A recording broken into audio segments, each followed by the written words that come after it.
The funny thing about stand-up comedy versus public speaking is that for stand-up comedians, public speaking could be absolutely terrifying. And for public speakers, there's nothing more terrifying in the world than stand-up comedy.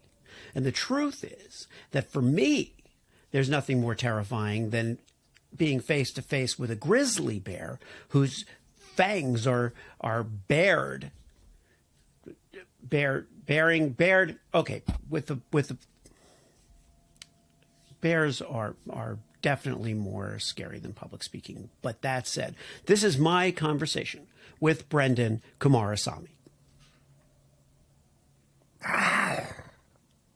That's obviously not a bear. I don't do bear impressions. Maybe I don't know. What if the truth came in a gel cap and we could just pop it in our mouths and forget about it? Well, it doesn't, and we can't. But we can laugh in the face of reality while plotting our survival. Welcome to the Truth Tastes Funny podcast. I am your host, Hersh Rephun, and if my guests can handle the truth, so can you. Open wide, folks. Here it comes.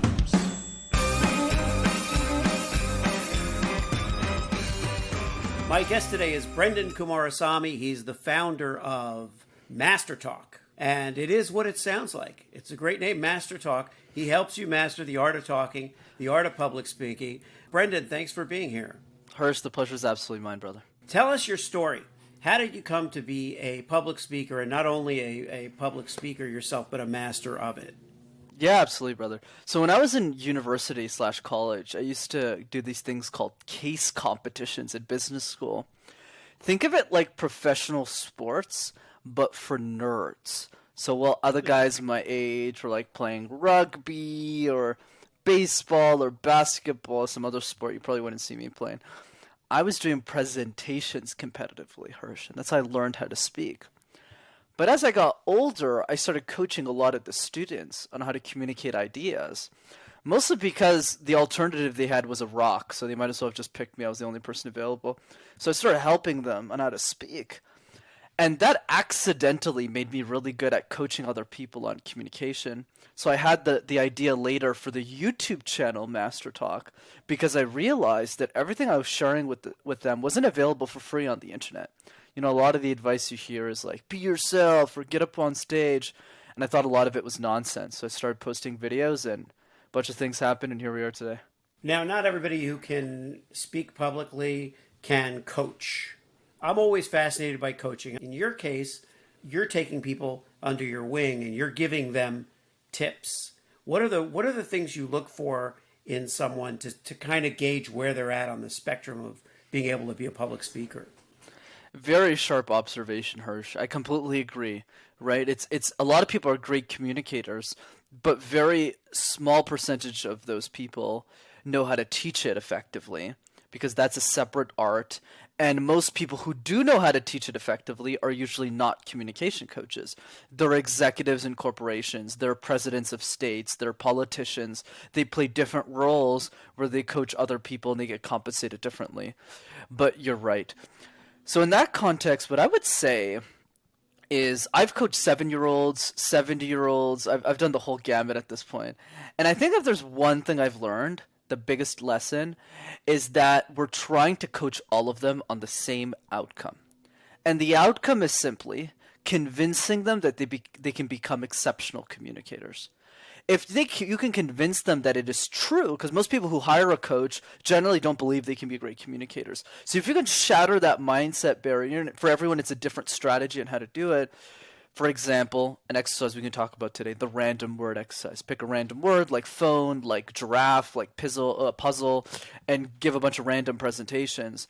That exercise generally serves as a momentum to say, okay, you've done this 25 times. Are you better or worse? They go, well, better. So it's like, okay, what else is possible with their communication skills? And then eventually the barrier gets broken. Have you actually worked with kids? Have you worked with kids? Yeah, absolutely. Youngest is 5, and I still do actually.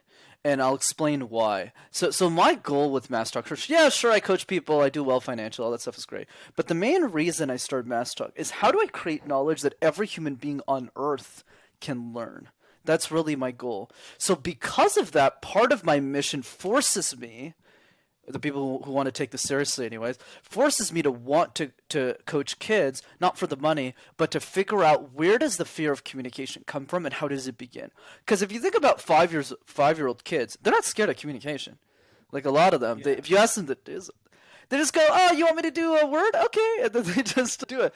But then when they start getting like 10, 11, 12 years old, you start to see a shift in their mentality around communication. So yeah, I learn a lot coaching them. I primarily coach my clients as kids. So that's how I do that to this day. Interesting. Yeah. Interesting that the parents want to get their kids started early. Oh yeah. Similar to piano lessons. Like we teach kids piano, we teach kids instruments so that they'll have these skills later. And yet this is a skill they're absolutely going to need. It's not even an extracurricular skill. 100%. What was your childhood like? What I was going to ask you, when did you first start talking? But although, not that that's a bad question. It's an interesting one. But when did you first realize you had a gift for it? Is kind of a good place. Yeah, that's a good one. So there's two parts to that. So the first one, childhood, we can talk about that. So I grew up in a city called Montreal, Hersh, where I'm still based today in Canada. It's a few hours from New York City. And for those who don't know, Montreal is a city where you need to know how to speak French. So I didn't know the language, neither did my parents, but I needed to figure it out. So my parents looked at me one day and they said, look, you got to learn it. So my whole life I actually studied in French. That's how I know the language. But not only did I struggle with communication, I had to present in a language I didn't know either. So I struggled a lot saying bonjour in every presentation I was giving. So that's number one. Second challenge I have, as you can see from my arm here, I have a crooked left arm because of a surgery I had when I was 2 or 3 years old. So I had this big cast when I was in kindergarten and first grade. So it was really hard for me to make friends, Hersh. You don't know the language, you got a cast on, it's not very friendly. The third piece, you would think that a communication expert studying communications, anything but that, man. I have a bachelor's degree in accountancy. So there you go. That's my childhood in a wrap. So you could just as easily have gone the other way and been a very quiet, bookish type that just focused on your ability with numbers and your ability to do things behind the scenes. Right. I probably still would have been an extroverted accountant. I was definitely the most vivacious because I graduated in the degree, so I was definitely the most exciting accountant in I think the history of the program probably.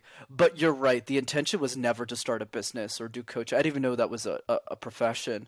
My goal was to just get out of poverty. I wasn't focused on much else until maybe 3 years ago. Yeah, and.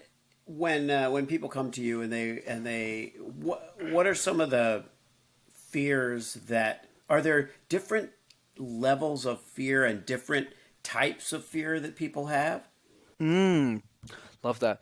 So definitely different types of fear, but the solution so far, though I'll have to reflect on that after because it's a fabulous question, I think for now is the same, but there might be different treatments based on your question. But let's roll with this. So you're right. There's different types of fear. The fear of judgment, the fear of failure are two big ones, right? The fear of success is also an important one, where what happens if I become successful? Surprisingly, a lot of people have that as well. So based on that, my remedy is simpler in the sense that I've always believed in this idea, Hersh, that the fear of communication never goes away. And the reason I say that is because I still have it. I don't have it as much on a podcast anymore, but if we were having lunch and Elon Musk called me and he was like, hey dude, love your YouTube channel, you're doing really well. Can you coach me tomorrow? I'll pay you whatever you want, just fly out to the Gigafactory. Yeah, I'd shit my pants. Yeah, probably, right? So there's always a level, right, in which we're all scared. It's just my barometer is just higher than most people. But the barometer is still there. So for me, the remedy is simply... Though, once again, I need to think about what you said around the different types of fear. That's a great prompt for me to reflect on. But I think the key here is I think of it like a boxing match, right? One side of the ring is the fear, the anxiety, the stress. The other side of the ring is the message. Why is it important for us to share this thing? Why does it matter? And the goal is not to kill the fear. The goal is to make sure that when your message and your fear meet in the middle of that boxing match, that your message gets the knockout punch, that your message wins the match. One of the things that I am always struggling with is that I have one persona when I'm alone, when I'm talking to myself, or when I'm recording comedy bits in my car, or whatever I might be doing, when there's no pressure, basically, when I'm completely relaxed. And then I think when I get in front of people, sometimes there's a desire to please, a desire to make them feel good or make them feel comfortable. And I heard Bill Burr, the comedian Bill Burr, on he's fantastic on an Of interview, course. and he was saying that sometimes comedians have to spend 10 or 15 years undoing the conditioning that they've given themselves in trying to shape a stage persona. And I thought that was a brilliant observation because I realized, yeah, I have going in the intention to be a little more bold, a little more outrageous sometimes than I end up being. Once you hit that stage or that mic or that lunch or that phone call with Elon Musk, you start to pull back and check and question. Have you experienced that at all or seen that where people at the moment that they hit that thing, the confidence. Absolutely, Hersh. I love the Bill Burr analogy. I'll need to check out that interview myself, and that's super fascinating. I think in the context of what Bill is talking about, which I think is mostly in regards to stand-up comedy, I actually have a video on just stand-up comedians. I completely agree. Because in that situation, because the industry is so cutthroat, and because being funny is it's easy to tell if somebody is funny or not. You're either funny or you're not. But if you're a farmer or you're an executive at a big company, it doesn't matter. But expertise talks are a bit different because if I'm an expert in what I do, sure, people can poke holes, but most people usually don't. They kind of just go, oh, well, he's probably right. I mean, he's an expert. Except for you because you're super sharp, so you're asking the right questions. But in the context of comedy, you can't escape anybody. Like, you're either good or you're not. So in that situation, Bill is absolutely right. You actually need to be super bold so you can stand out with your jokes and your delivery, regardless of what people think. Because if you care even slightly about your audience's judgment and all that stuff, you won't be able to deliver the joke on the bullseye to get the laughter and the right pacing. But what I would say is in the context of most human beings, most of us average Joes in the world, it can actually be sped up fairly quickly. I don't think it'll take 10, 15 years. I think it can be done in 10, 15 days, actually, if you just apply the right principles, because we don't need to unlearn everything. We just need to unlearn enough to get us the goal that we want to achieve in life, whether it's the next promotion or spending more time and communicating more effectively with our families. Sometimes the stakes are high. Like with comedy, they really aren't high. That's another difference between public speaking and stand-up comedy. The worst that can happen is that you bomb, and of course, we don't want to bomb, and we want to be funny, we want to get laughs, but we're not in that one set, with certain exceptions, interviewing for a really important job or doing an important presentation that has to be done just so. One of the things I love about stand-up is you can start to bomb and deal with it, work with it, turn it around, because it's all your ball of clay. It's your ball of clay. You do with it what you want. When you're doing public speaking and you've been either invited to speak on a certain topic, or you are interviewing, and that's the kind of speaking you're doing, the stakes are so high. What do you tell people about who have serious stakes in the game, serious skin in the game, and they just don't want to fail? This is so interesting, Hersh, because I actually think the opposite. So I think this is you have a very strong mind, by the way. I just feel like you deserve that acknowledgement. It's very interesting. Thank you. The reason I say that is because I have a lot of respect for stand-up comedians. Because you say it in a very humble way. Yeah, I mean, you can bomb, you can work with it. My God, Hersh, stand-up comedy's tough, brother. Like, you only got a mic, and you better be funny, or else people are just going to tune out. Because a lot of these audiences, except the ones that follow you on social and kind of buy your tickets, these guys are ruthless. Especially when you were coming up in the industry. It looks like you've been doing this for a while. So, like, especially in the early days, because now, Andrew Schultz talks a lot about this, where today it's a lot easier because you can create your own brand, so the people who come to your shows are generally they're generally people who have already followed you. So you kind of have a really warmed up audience. Whereas in the 80s and 90s, forget that. Andrew's right also because there are more tools at your disposal. Not only are you building an audience, not only do you have an audience that's following you from social media, let's say, or from the various platforms that you appear on, you can present content in different forms. You could do videos, you can do podcasts, you can do little snippets, you can do tweets. So he's also reflecting on the fact that there are so many avenues to build a whole, as in a complete persona, than there are just going on stage with just you and the mic. But it does get serious, I think, for people. One of the funniest scenes. Have you ever seen the movie Defending Your Life? Okay, you need to see this movie, Defending Your Life, with Albert Brooks. He wrote and directed it. He stars in it with Meryl Streep. It's about a guy who dies in a car crash, and instead of going to heaven, he goes to a way station that's called Judgment City, and they judge you on your fear. And if you've overcome enough of your fears, then you get to move on to another plane, and if you haven't, you have to go back in another body.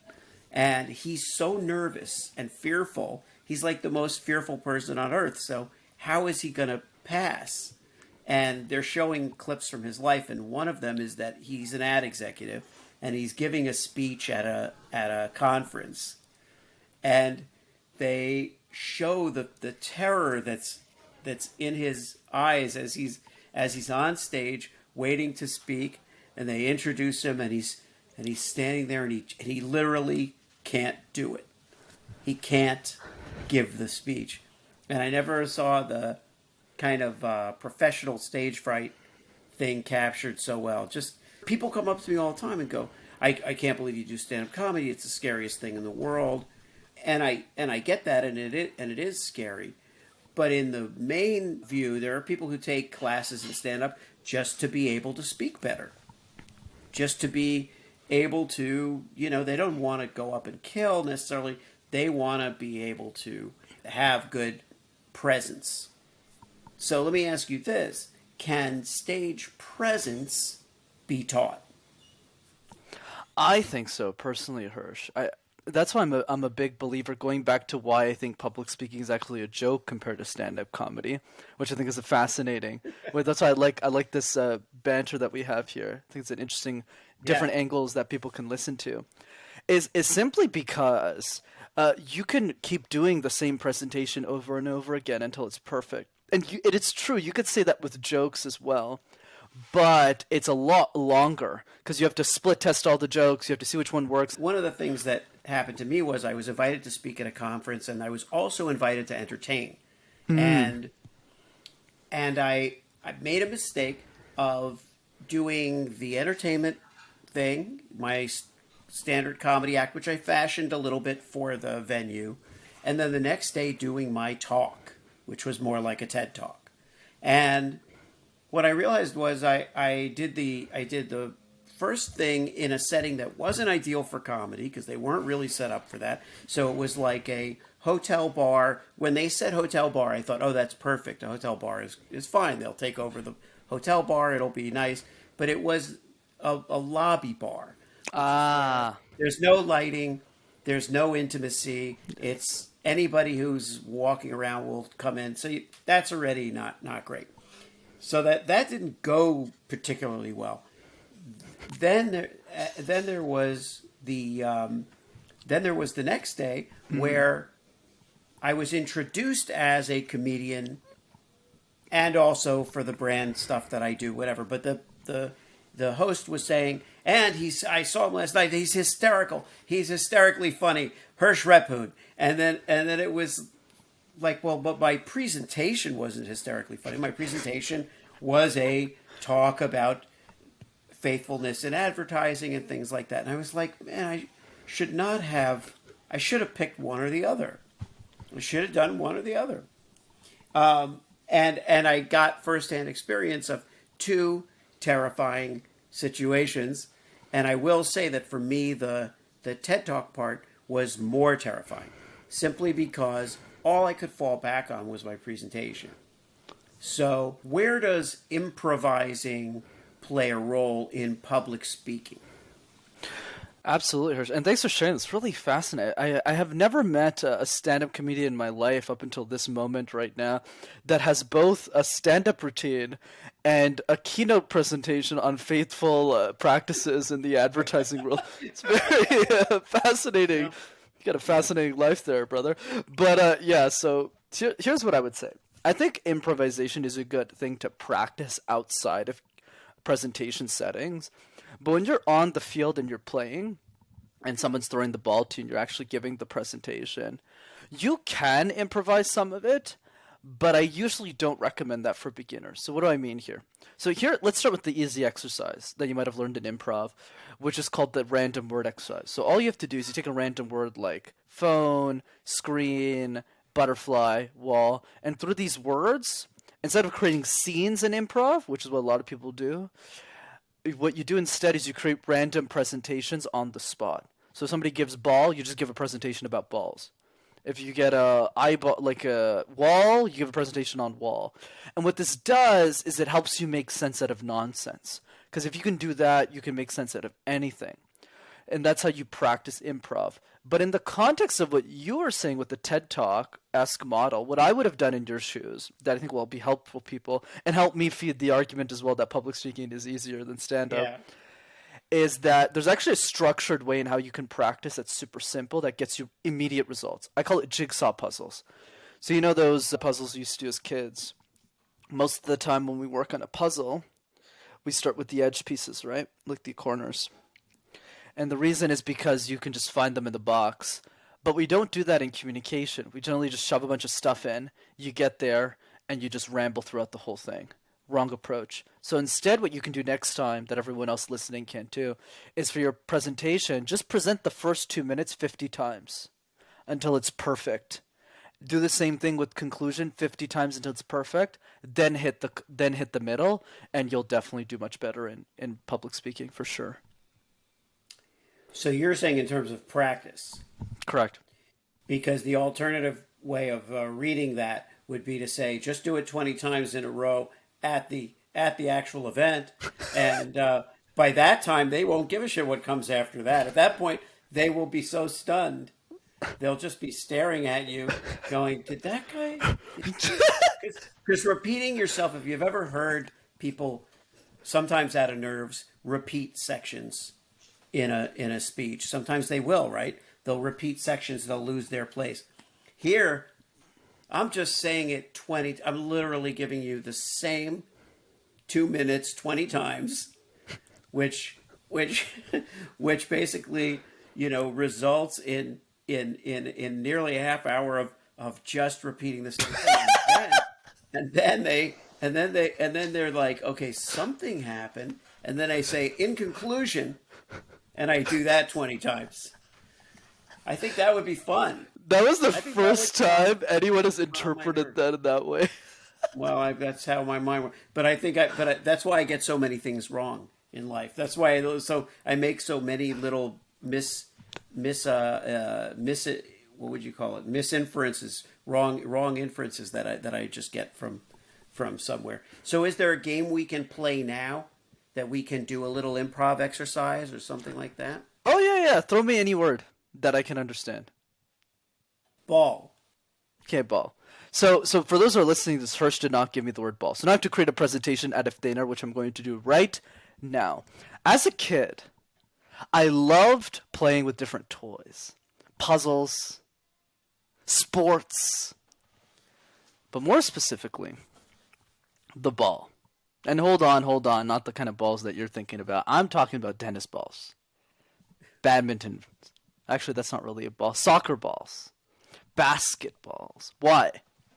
Because it's so interesting that something like a basketball could be so recognizable and play such a part in our childhood.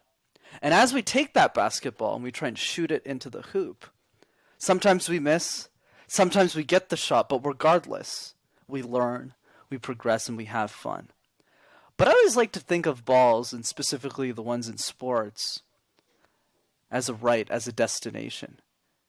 Because whenever we shoot that basketball, Hersh, in the hoop of life, a lot of us don't even bother trying. Because in basketball, when we throw it and we miss, we try again. But in life, we don't do that. Or when we shoot the ball of life, we try and make decisions in our life. We often give up on the first try. So I encourage all of you to keep shooting your shot. So it's just a good example of the random works. That's great. And what you did was, I liked how when you started to find that deeper meaning, you got even more comfortable, because you knew, you could see from that moment, you could see where this was going to go, and you were going to do something motivational, and that was great. It was great watching it, because as a writer and performer, we study those things anyway. We recognize the tools, Absolutely. I actually meant testicles, but that's fine. I mean, you did well. You took it quite literally. I would start by saying I would completely not be honest about it, but I would create a completely fabricated history, and I would say, as a child, my parents refused to let me play with toys. They wouldn't give me a baseball. They wouldn't give me a basketball. They said, "You want to have fun, play with yourself." So, as a result, I had to learn how to play with balls, and what that taught me two very important lessons that I'll leave you with today. The two very important lessons are: number one, it's really something it's a game you should play alone or with a consenting partner. And number two, don't start playing the game of balls in the schoolyard with other people's balls, because that's not the sharing that you think it is. It may not be. It may be what we call in clinical psychology unwelcome sharing. So is something we try to avoid. So there you go. We both did a ball. We both had an improvised ball with different interpretations of balls, which is good. I love that. And that's what's fun about the random word exercise, is you can go in any direction you want. But what I would argue is your version is way harder to do. I was like, man, this guy's so creative. You just went into all of these different directions. So yeah, really good stuff. But when you walk away, when the person leaves, they had a more useful lesson from you and a more inspirational lesson, and they had a kind of a wacky, entertaining lesson from me. But I think it's cool. We have a nice dynamic. It's kind of a nice interplay. Yeah, it's a yin yang. It's a nice interplay. So if we have a few more minutes to kind of just play around but get to know each other, tell me a little bit about Montreal and what life is like for young professionals in Montreal. People who are starting out. What are the industries you come across? What kind of personalities do you come across? I'm just always interested to learn. I would say Montreal, think of it like the Canadian city with a European undertone. So what does that mean? So Toronto's a lot more like New York. Everyone's kind of bustling and running to the next person. They're not very nice either. Whereas in Montreal, it's very relaxing. So people still work hard, but they also get picnics at lunch over the summer. We're still competitive, but we also know how to enjoy life. So it's that balance between both worlds is the way I would describe Montreal. In terms of the young professional scene, a lot of the jobs mostly here are probably around aerospace is a big industry here, because we have Bombardier, a lot of those companies here that are centered in the province of Quebec. That's one. Consulting is really big as well. Technology companies, a lot of startups in Montreal as well. And the third one's probably financial services. A lot of banks here, at like most cities. And it's a great vibe. It's a place I haven't been yet. And I had a very good friend from Montreal when I was a kid, and I will never forget the joke. He used to love my jokes, but he loved telling jokes.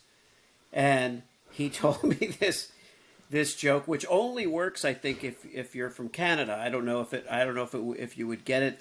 And you might have heard it. So the joke is this guy's at a gas station, and he sees someone pull up in a Rolls Royce, and they're filling their tank. The chauffeur is filling their tank, and The attendant, the gas station attendant, waves to the guy. Obviously, he knows the guy in the back. He waves to the guy. The guy rolls down the window and waves back. So the guy filling his tank goes, "Who is that?" And he says, "That's Mr. Johnson. You know, he works for Kennard, right?" And the guy watching him says, "Well, I work fucking hard too. I don't have a Rolls Royce." You know what Kennard is? Oh, you mean canal, like duck in French? Oh, you pronounce it differently. It's a cruise line. Oh. Kennard, right? Cunard, I think. Yeah. I didn't know it was a cruise line though. That's interesting. Or it's a cruise line. Yeah. See. Well, anyway, it's an old joke. But see, I bombed the one joke I bombed today. No. It's good, man. You got it. But the play on words always stuck with me because I thought, oh, that is funny. He works for Kennard, and he goes, well, I work fucking hard too. I don't have a. So that's the joke. I'm leaving that one in. If anybody who's listening doesn't like it, they can go fuck themselves. Because if we can't have some good, well-intended failure on this show, then what are we doing? The reason I asked about Canada also is, for a long time, American culture was in many ways the envy of Canada. People in the entertainment industry who came from Canada would look at American entertainment as a bellwether of what they would like to accomplish. And now America culturally seems like we're going through an identity crisis of sorts. A lot of people in the United States look to Canada and go, "Ooh, maybe I should move to Canada." And I know so little about it. Have you spent a lot of time in the States? Oh yeah, where are you based, by the way, Hersh? Where are you I'm right based now? in Iowa City. I grew up in Miami, went to school in New York, settled in LA, and then took this kind of detour for 5-6 years here to Iowa City, and it's wonderful. But there are times where I'm like, oh, I should get the first plane to Montreal, go hang out with Brenden, and just, take him to do some stand-up. Have you ever done stand-up? No. So the closest thing I've done to stand up, I've done improv before though. The closest thing I've done to stand up is I pull up. This is something I do with my advanced people. I pull up scripts from other stand up comedians and we emulate them. So Louis C.K., who else did I have? Iglesias. So I'm a big stand-up nut. So I listen to a lot of stand-up comedy, but I mostly do their bits. I've done some, but not on a stage or anything. I should though. Well, you start out doing the bits of the people you admire. We all did that. When I was a kid, I was listening to Steve Martin and George Carlin. And all that stuff. Robin Williams, and of course, watch everybody. But then eventually you start hopefully doing your own jokes. But you should try it.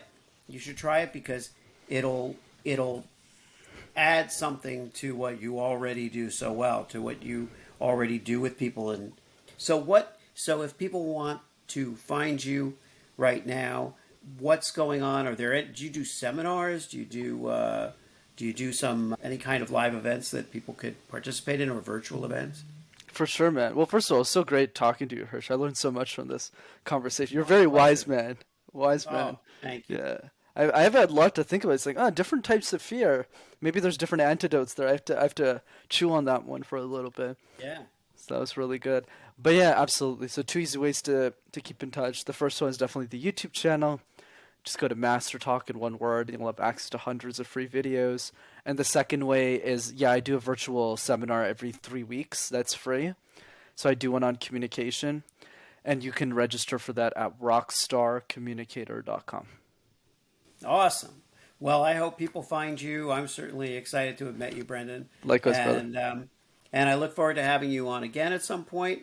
The only caveat is you have to have performed stand-up comedy once. It's funny. I forgot to tell you. When I was 12, my dream was actually to be a stand-up comedian. That was actually my initial goal. But the reason I changed my mind was I never told this story on a podcast before. So it was 2000. When was I 12? 2008, 2009. and I was watching. Do you know what MTV Cribs is? You remember that show? Yeah, sure. So there's an episode with my hero, like my favorite stand comedian of all time is Russell Peters, right? He's like the kind of I've watched all of his bits, like everything is just a genius, and he was the kind of the episode, and then I remember in one scene he walked into a room showing his house and everything he was doing, and then he opened this drawer, and all of it was pornography, like all of it, just tapes and tapes and tapes. And he's gotten divorced like 2-3 times at this point. And I just looked at his life and I said, you know what? I don't think I should be doing this with my life. so I ended up changing my mind. I hope he knows that. I hope that's gotten back to him, that he dissuaded you. His porn collection dissuaded you from doing stand up. Yeah. But that is an interesting point to close on, which is that we often idealize situations, and when we see something that we didn't know about a certain profession, it challenges that fantasy. It tests that goal. So maybe it was a good thing. What it really did was it wasn't, you looked at the comedians and you were like, yeah, that looks like a great life, but it probably isn't the life that you would want. So good. That gets rid of our bitterness about anything that happens that we didn't, we may be a little bit envious sometimes, but if we want a certain life, we should just choose it and go after it. I wouldn't want the porn drawer either. So, the way I look at it, I'm a more successful comedian than Russell because I've gotten all this way with no porn drawer. So I think you're more successful than Russell because you give keynotes on advertising. Yeah, and he doesn't. Thanks so much for tuning into Truth Tastes Funny. If you enjoyed the experience, please leave a 5-star review and share this podcast with your friends.